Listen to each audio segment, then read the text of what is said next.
Rights and Liberties of the Native Americans, created by Carter Dietz, Toby Sheldon, and Denton Broadworth. This is our timeline, which includes several key historical events, including the Indian Removal Act, the Trail of Tears, the Wounded Knee protest, and Wounded Knee massacre.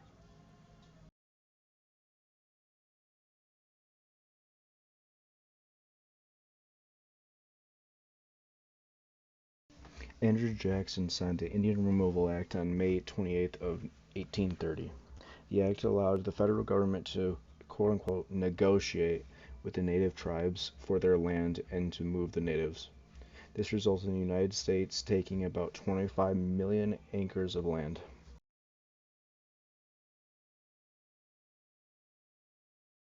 In early 1831, the federal government began their forceful relocation of the natives off their lands. They moved them to the reserves, which were often west. They were forced to walk the entire journey and oftentimes being chained together. During this march, food was scarce and the government offered no help. About 60,000 natives were relocated and 4,000 died in the process.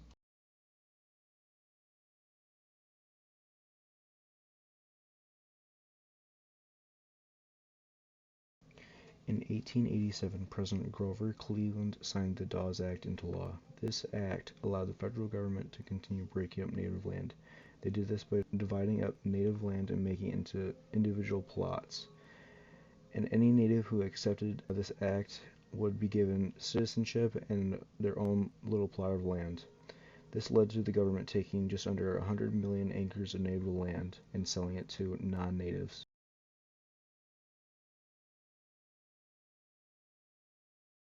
The Compulsory Indian Education Act gave the government the power to force native children into boarding schools. The ways they would do this include restricting rations from the family, the forced taking of the child, or imprisonment of the parents. The boarding schools would try to civilize these native children by stripping away any part of native culture from the child, then forcing them to use English, become Christian, and learn Euro-American culture. These schools were known for being incredibly abusive. Accounts of physical, mental, and sexual assaults and abuse were common.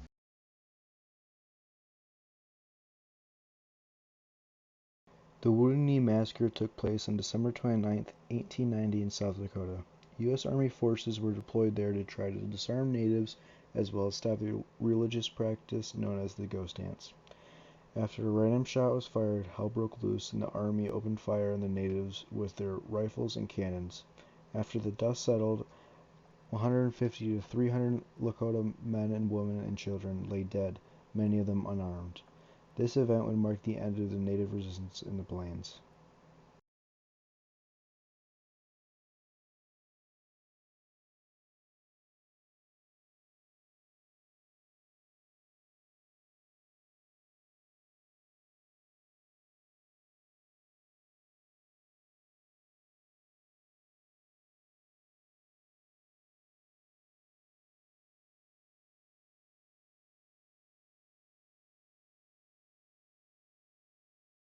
The Indian Citizenship Act of 1924, signed by President Calvin Coolidge, finally granted all Native Americans inside the U.S. full citizenship, and this time they didn't have to give up tribal land to get it.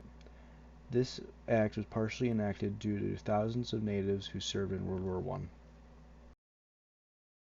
The Indian Civil Rights Act of 1968 granted natives a set of rights similar but not identical to the Bill of Rights.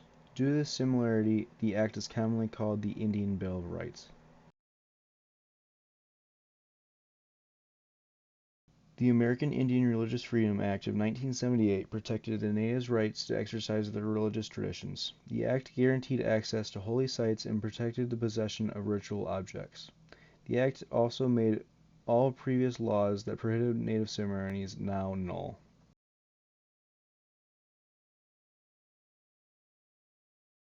In the great year of 2020, the Washington football team changed their name from Redskins to Commanders due to claims that the previous name was offensive.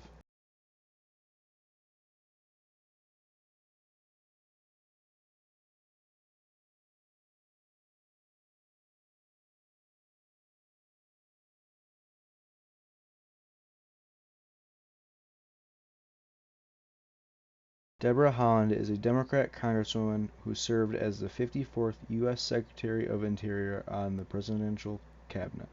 She is the first Native American to be part of the cabinet.